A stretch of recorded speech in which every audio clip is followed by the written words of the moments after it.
2016, the year was exciting, especially E3 being there in June with the excitement of No Man's Sky's launch window fast approaching, which was delayed multiple times up until that point and in turn tested the patience of us gamers.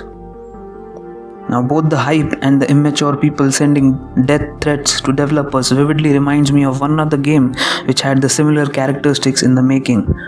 Yes, I am talking about Cyberpunk 2077. But today we are not going to talk about that game. Today we are going to talk about the story of No Man's Sky. And welcome to Game Over Everything, guys.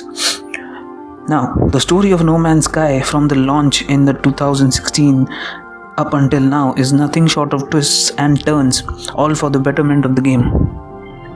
Now, I know there are countless videos out there on the internet already covering the greatest redemption in gaming with No Man's Sky's exponential improvements, but I still wanted to talk about it all the same.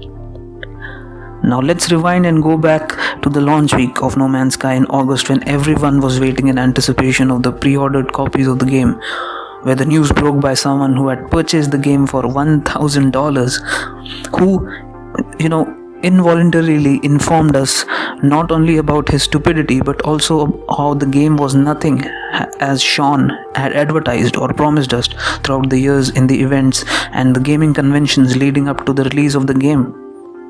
And soon enough the truth was out and everyone was left with that sour taste in the mouth, as the game was merely an inventory management one with a plethora of exploration, but the same core loop of the gameplay, which was a shame as it had potential from the point it was ever revealed at the Game Awards.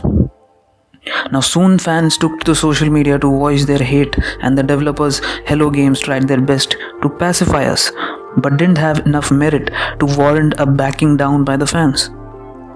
Now the bare bones content in the game didn't help either, and it tanked severely for months while Hello Games went into silent mode.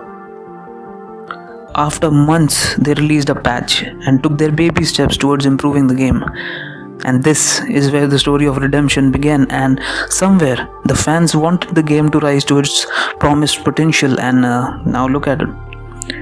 People give examples of Hello Games and sing their praises as to how they kept supporting the game and added actual improvements to it and never abandoned it like many others have done in the past. I'm looking at you, Anthem. Now that wasn't an easy road, as throughout the years people had moved on to other games and only the faithful fans remained by their side. But now everyone has taken notice of the game's vast array of activities, ranging from base building, exomech suits, exploration vehicles like Nomad, submarines, and even huge freighter ships, and many systems which sort of boost the player's morale to keep playing the game. And finally, the game has had a lot of advantages, inclining the naysayers of the game also to try out the game at least once and give it a chance. Now in this video, I didn't want to sing their praises as to how Hello Games turned it around for the game, but I wanted to convey the very cause of why this happened at all in the first place, and how companies still haven't learned from the No Man's Sky's blowback, and they continue to push out unfinished and bare bones game with scanty content in them. Why not try to be sufficient and be sincere to the customers and give us the quality and quantity that we deserve? And all we are asking for is a stable experience from games and hefty content worth the asking price. But only time will tell that if the companies would learn. But clearly they haven't. The failure of Cyberpunk 2077 was a clear answer to us that all they have learned is to drive on the hype which the game has created and leave it to the fate that game will do well after it is launched. Now what this does is drench out all of the